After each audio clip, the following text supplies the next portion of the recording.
آئیے اب سلطان صلاح الدین ایوبی کی کہانی بھی سنتے ہیں۔ یہ اسلام کا مجاہد اعظم، یہ حلال اور صلیب کی جنگوں کا ہیرو، اور جس پہ امت اسلامیہ کو آج بھی ناز ہے۔ اس کے زمانے میں ریجینالڈ بدبخت ایک انگلستان کے شہزادے نے حاجیوں کے قافلے کو روک لیا اور ان کا سامان لوٹ لیا۔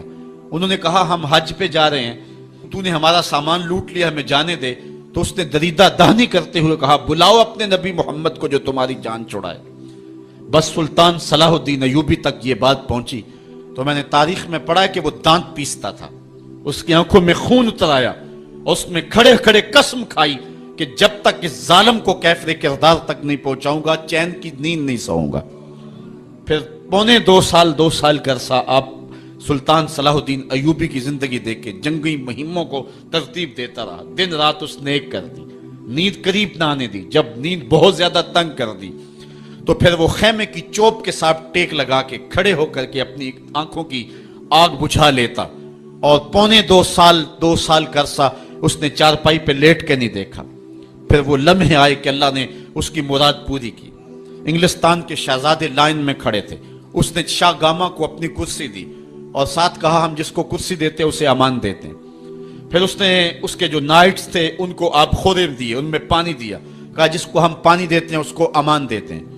پھر جب ریجینالڈ کی باری آئی تو بادشاہ کی رگیں پھول گئیں غصے سے، اس نے تلوار نیام سے باہر نکالی اور اس کی چھاتی پہ چڑھ کے اس کی گردن پہ تلوار رکھ کے اس کے ٹکڑے کرتے ہوئے کہا او کتے، تو نے کہا تھا بلاؤ اپنے نبی محمد کو، محمد عربی نے اپنا نوکر بھیج دیا ہے۔ اور اس طرح اس ریجینالڈ کتے کے دو ٹکڑے کر کے رکھ دیے۔ یہ ہماری تاریخ ہے، یہ روشن تاریخ ہے۔